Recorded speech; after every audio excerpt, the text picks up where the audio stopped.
Hi, Rick Madison here with Bruce Morrow. I just wanted to talk today about the front lines. And Bruce, you've seen a lot of forest fires in your 35 years of wildfire suppression and prescribed fire experience, 6,000 working days in BC's forests for over 45 years. First, thank you for doing what you do.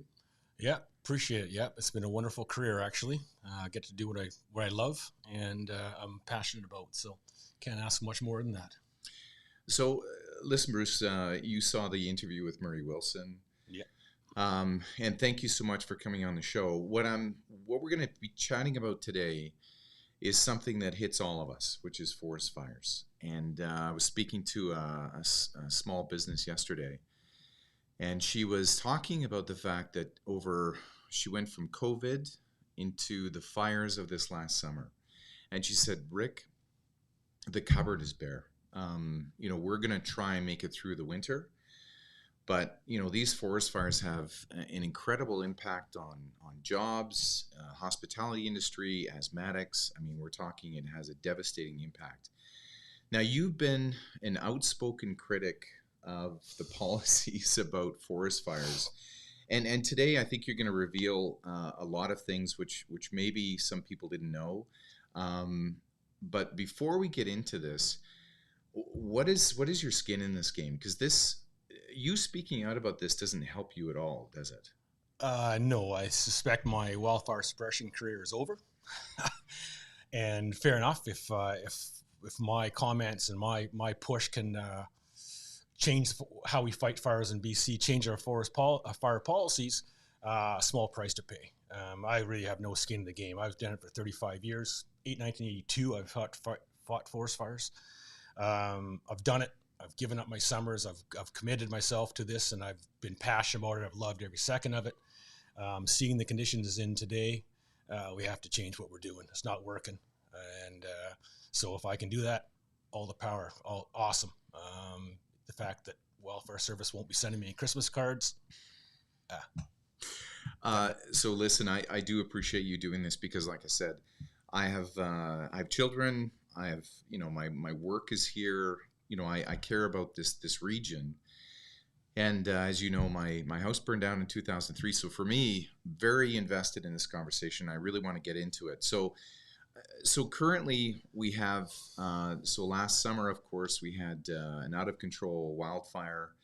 But let's talk about the current policies when it comes to wildfire suppression. Because again, you are taking the perspective from the front lines. And so you've been critical of the policies surrounding how they fight fires in this province.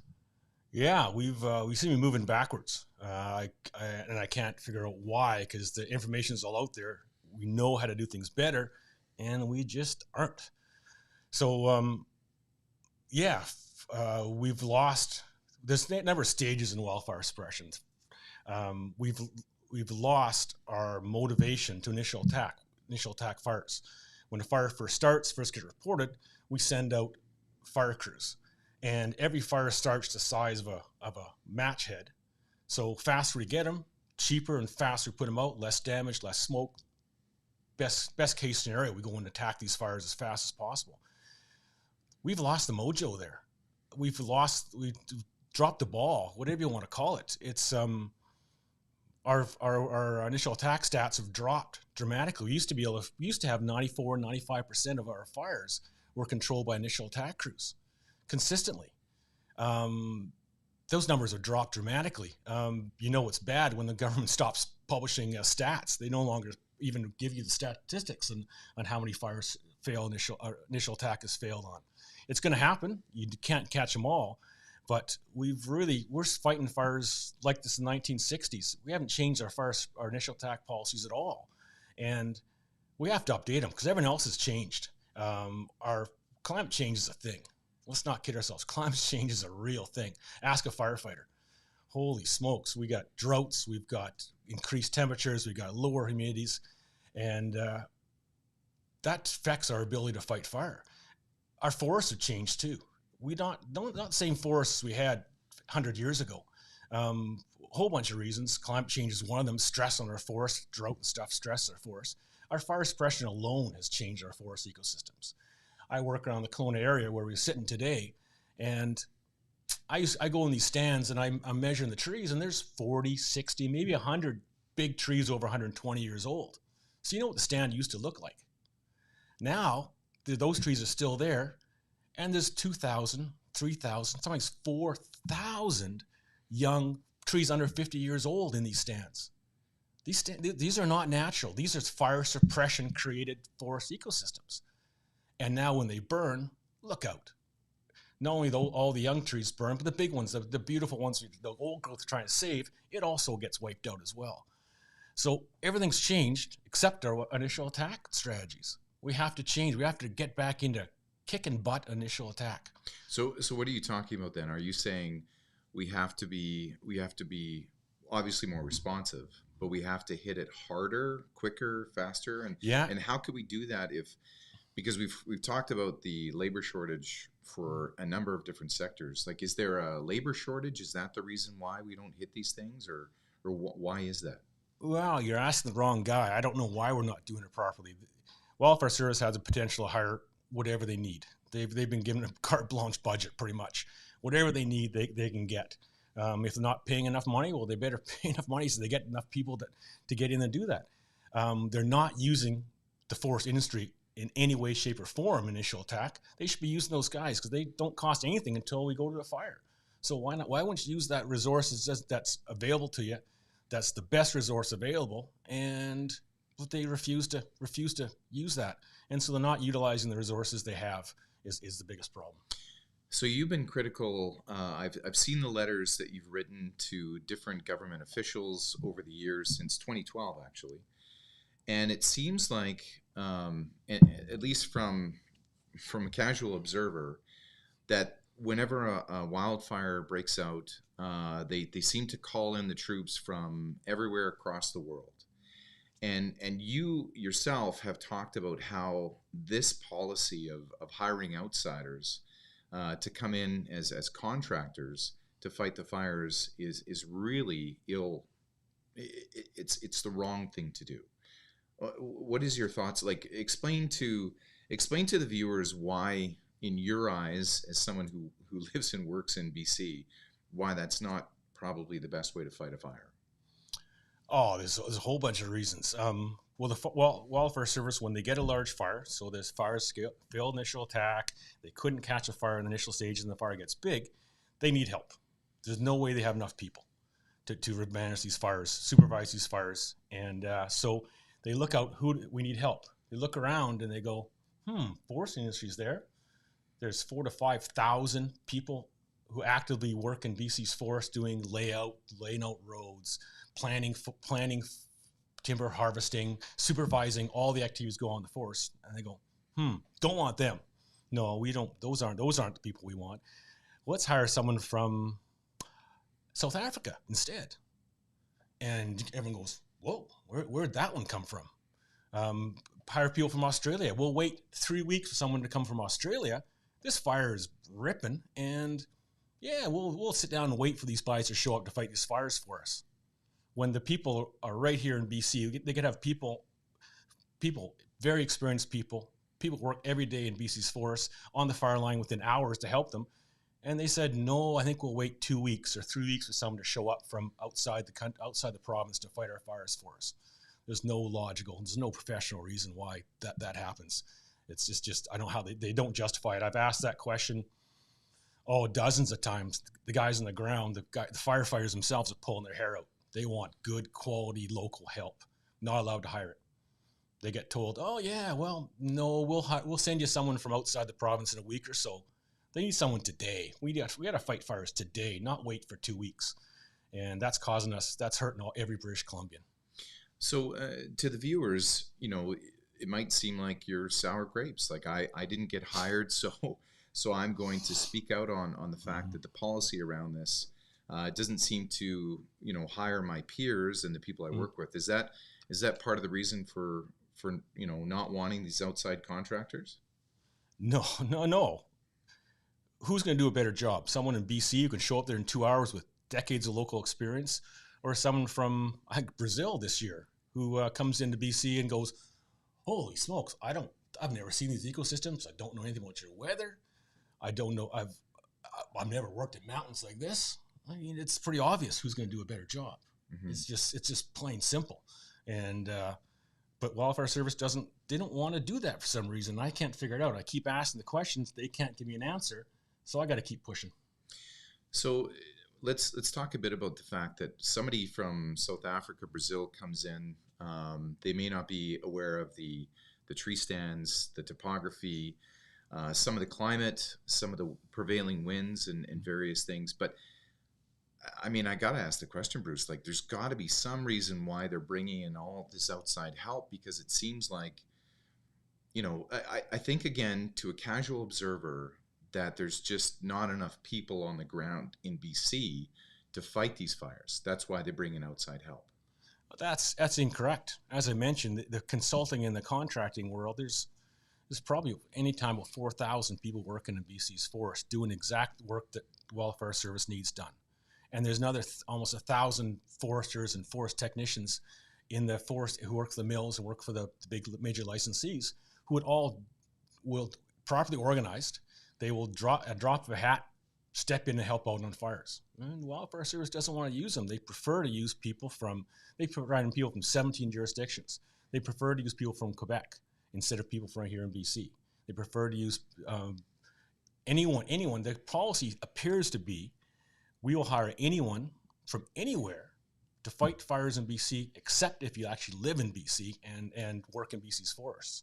It's just unfathomable. And I keep asking these questions, why? And I don't get an answer. So it's if you can't your policy, you can't just defend your policies. We got big problems. Is it because the people working in BC are just, again, too busy? So and again, I'm just devil's advocate here, but sure. Are they too busy to address the fire immediately? Because I know, everyone's busy, everyone has work. Mm-hmm. Wildfire breaks out, drop everything, come help with machines, skidders and what have you. Is that not the case? Is that not possible with anybody working in the BC forestry? Everyone in BC's forest industry will drop the hat to stop wildfires. If we don't fight fires, we don't put these fires out, our industry's gone. It's the most important thing. The biggest impact on the forest ecosystems of British Columbia is wildfire. Dwarfs everything else we do. Dwarfs timber harvesting, dwarfs everything else we do. So we have to manage it. We have to manage our fires. If we don't manage our fires, mill is going to close, towns are going to collapse. And so everyone in the forest industry understands that, and they make every effort to get onto every fire they can. Wildfire Service often turns them away, doesn't allow them to. And just no one seems to understand it. Every conversation I have with other professionals in BC, the first question that comes up is, what the heck is going on with the Wildfire Service? Everyone just throws their hands up. No one can figure it out. And they're pretty quiet. They don't seem to want to defend themselves. So they don't, it's really confusing. And I don't understand how a government organization can look at their needs and say, yes, we should be hiring people from anywhere, from Ontario, instead of people from right here in BC. Just doesn't make sense to me. I want to thank you for this direct. I so appreciate the fact that you've seen from frontline experience what's going on, and thanks to the viewers for watching. I have to ask though, insurance. Could it possibly be insurance reasons, like WorkSafe or anything else? Like I'm just trying to come up with some ideas around why you wouldn't have the people that have boots on the ground invested in the space. This is the area they know the species, they know the ecosystems, they know the climate, like they know the weather patterns. It doesn't seem to make any sense to me either. And again, devil's advocate, I'm thinking about insurance reasons perhaps. As a self-employed consultant, I come insured. I carry my own insurance. Actually, exact opposite. As a professional forester, I am by law allowed to make forest management decisions in the province of BC. Where the liability comes in, the scary thing is they'll bring in someone. Australians is a good example. Great guys typically, but they come from 15,000 kilometers away. Imagine the liability with some person comes in. Something goes wrong in the fire line, someone gets hurt or the fire takes off because of some poor decision, and the person in charge, I came from Australia 2 days ago. There's liability. Not from the professional foresters are by law allowed to do this kind of work, are established to do this kind of work. The liability is bringing in people who know nothing about BC, putting them in charge, and then something going wrong. That's where liability lies. But there has to be some sort of onboarding. Like, I mean, they arrive from the airport, they're ready to go. I would imagine they'd be light on equipment because it's probably tough to bring the equipment from Australia or Brazil or wherever they come from. But, wouldn't there be some sort of onboarding? Like there would be some sort of like, listen, here's where you're fighting the fires. Here's the area. Here's the hectares and here's the structures that we're going to have an issue. Like there must be some sort of uptake on putting them in there before they put them in there. Yeah, I understand that's lasts maybe 1.5 days. I've been working in the BC's forest since 1979, and I'm still learning. And the fact that we can bring people up to speed in 1 day from zero, never set foot in BC to managing fires on the behalf of the people of British Columbia, can't be done. I've got a university degree and decades of professional forester. It challenges me. And thinking that someone from halfway around the world can come in and learn all that in 1 day and go out there and be efficient from day one and do it, be effective and safe. Yeah, we're kidding ourselves.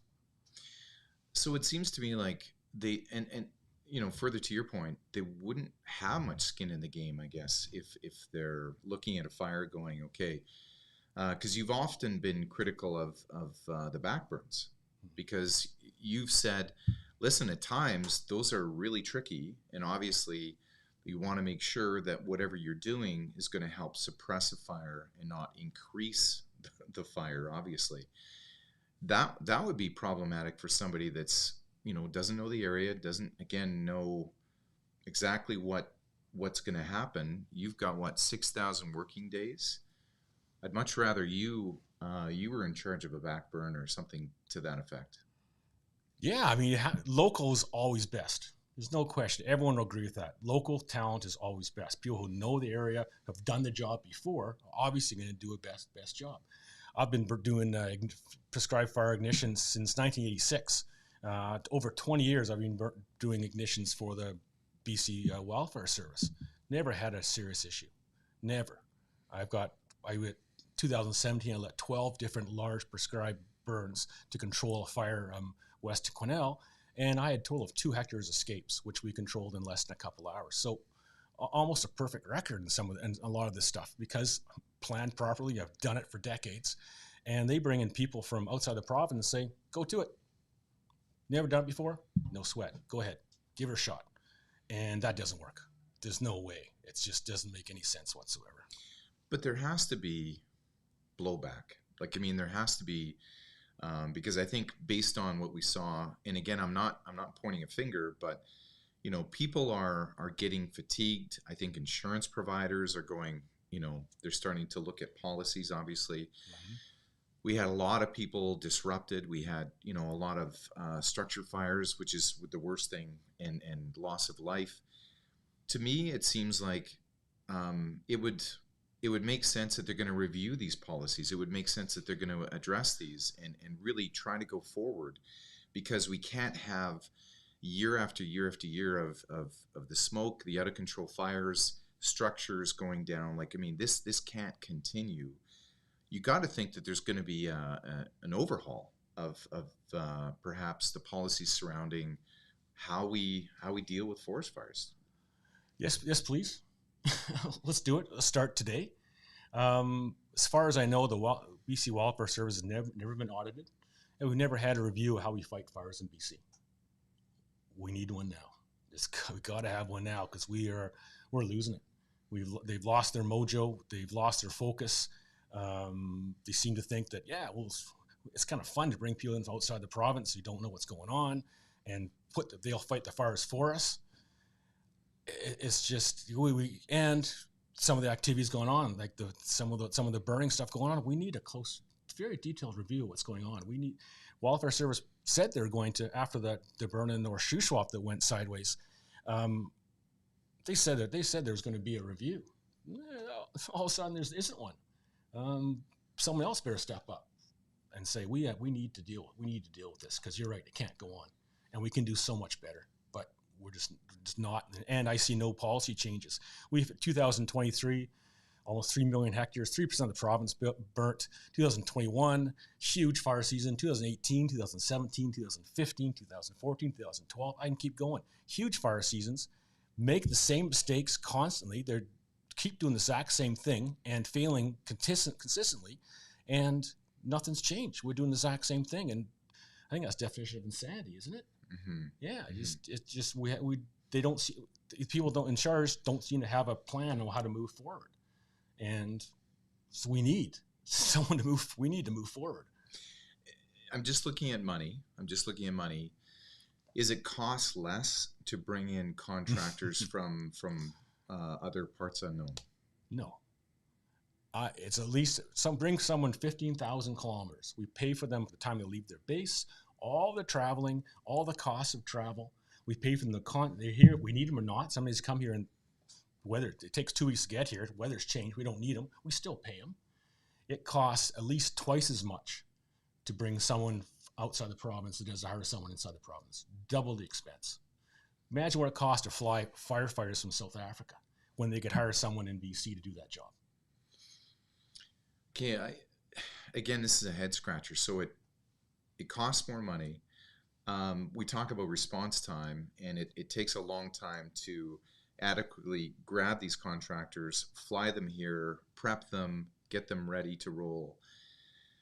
Yeah. I'm just trying to think again of why that policy would make any sense. And sorry. Yeah, exactly. I'll give you a great example of how the thought process is So in 2017, I won't get into too many details. I think there's still lawsuits going on, but very large fire in southern BC, and jumped Highway 1, heading north, and the people on the ground said, holy smokes, we need this. And one of the things they need is an ignition specialist. They need someone to help them do this prescribed fire, do the controlled burning it takes to control these big fires.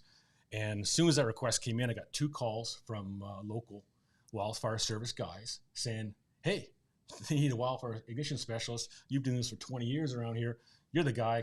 Can you help us? Please, can you help us? I said, of course I'm going to help you. This is all good news. Yeah, okay, yeah, good. All great, excellent. So I give her a phone number. I phone this young lady. She goes, oh yeah, take some information. Okay, yeah. I get a phone call back 2 hours later, and she says, well, we've got some Australians coming in 7 to 10 days. We decide we're going to wait. We're not going to fill that position now. We're going to wait. The wildfire the guys on the ground said, please send us somebody to help us. And somewhere up the management chains decided, no, we'll wait for 7 to 10 days to fill that position for someone who's never done the job. So that's the kind of decision making that's going on in the Wildfire Service right now, and it has to stop. If those guys don't want to fight fires properly, if they don't want to get out there and do their very best, well, we should maybe move on. We should maybe find people who do. So, I think for the viewers, they're going, okay, what's next steps? Because clearly you have the experience, senior wildfire consultant for the province. What is next steps? Because I think for you have a step-by-step plan of what it could look like if policies were to change. Because again, you're retired, you have no skin in the game. This obviously doesn't help you to get hired again or ever. But what are some things that you would say if you could have a meeting with a premier and say, listen, here's a step-by-step guide of what it could look like. Use it as you will, but what are some steps that you think the province could take? Because again, I can't stress this enough. This is a big issue. It's a huge issue. All hands on deck. We need everyone involved in wildfire suppression in BC. That includes the people looking after their properties, fire smarting their properties. That includes that includes the forest industry. That includes consultants, contractors, the Wildfire Service, key component, of course. They got some great, outstanding people in that organization, really sharp, good people on the ground. But everyone has to be involved. We need new forest management policies. And so when the fire starts, wildfire service doesn't try to do it all by themselves and then fail and then go, oops, now we've got huge fires. Now we need people from wherever, anyone from wherever to fight our fires for us. We need a response that involves industry, involves consultant contractors, everyone, so we get these fires controlled quickly and effectively. It's pretty much that simple, and it can be done. They can do it with no cost right away, and just that doesn't seem to be. There's no appetite for it in the wildfire service for some crazy reason. But it seems to me like you can't just, there would have to be some sort of qualification, certification. Like there would have to be a minimum threshold, you would think, to be able to be considered for these positions. Like you would have to do some vetting in order to make sure that A, there was no liability, and B, the insurance. Like I'm just thinking of the whole wraparound of what that looks like. Yeah. Certification, like there would have to be some steps taken, right? Yeah, it used to be they decertified everyone outside the wildfire service a few years ago. I used to hold the second highest level of a certification available, and now I don't, because they decide that we're going to stop certifying people outside the organization for whatever reason they decided. The training courses are there. Wildfire service trains their staff. Why can't they train industry and consultants? They refuse to. They refuse to do any training, cross training with anyone else outside their own organization. It's all there, and they could build a system. There used to be a fire specialist list. They used to have people, and they had to pre-qualify to fight fires in BC, and everyone signed up. And the wildfire service decided, okay, everyone's on this list. We're not going to use them. We're not going to use these people. You're going to call outside people instead. They refuse to hire these people, and I give you multiple examples. Just okay. We just don't want BC, people in BC managing our fires for the people of BC. So again, I'm just I'm just scratching my head, but it seems like we have in your estimation 5,000-6,000 people that work in the forestry, and there's probably some iterations of that ripple effect that come outside of that. So we, in your ideas, we have the people, they have the qualifications, they know the areas, they have a vested interest to help, they have the machines here, they have the equipment here, so the response times would increase. And if we were just able to, for the province to pivot and say, let's start training these people. Let's vet them over the winters, get them up to speed, so that when things do get pronounced in that July, August, September, we'll have this instant, like this ready-made army ready to roll. That would make you'd be able to retire in peace, I would imagine. Yeah, that'd be a real good start. Forest management policies, we need to upgrade those as well. That's a different topic. It might be back. Oh, you had Murray Wilson. He knows what he's talking about. People should look at that interview. That would be a heck of a good start. We need more technology, no question. We need more resources, but we need to use the resources we have. Is the most important. Use the resources we have effectively is the most important thing. And because we have all the people we need.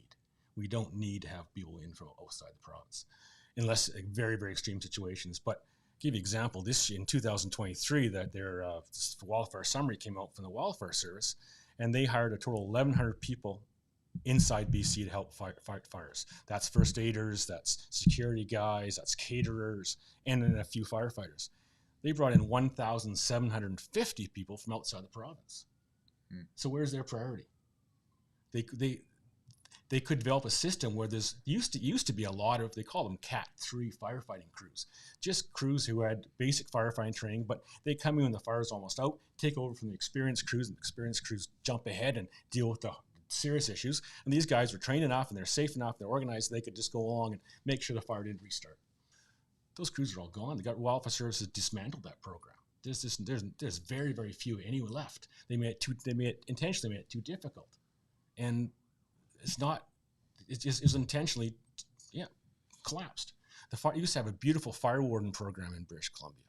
Every single community had a fire warden, and just about there's hundreds of fire wardens across BC, and these were the connections to the communities. These guys who in the community, they live there, they got forestry firefighting training, so they were the guys who first fire got seen, they go out there and do a report for forestry, speed up, they go and check these fires afterwards, make sure they don't restart.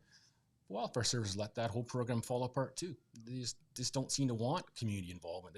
You hear their PR stuff, they say they do, but they let the most obvious and the best system possible collapse.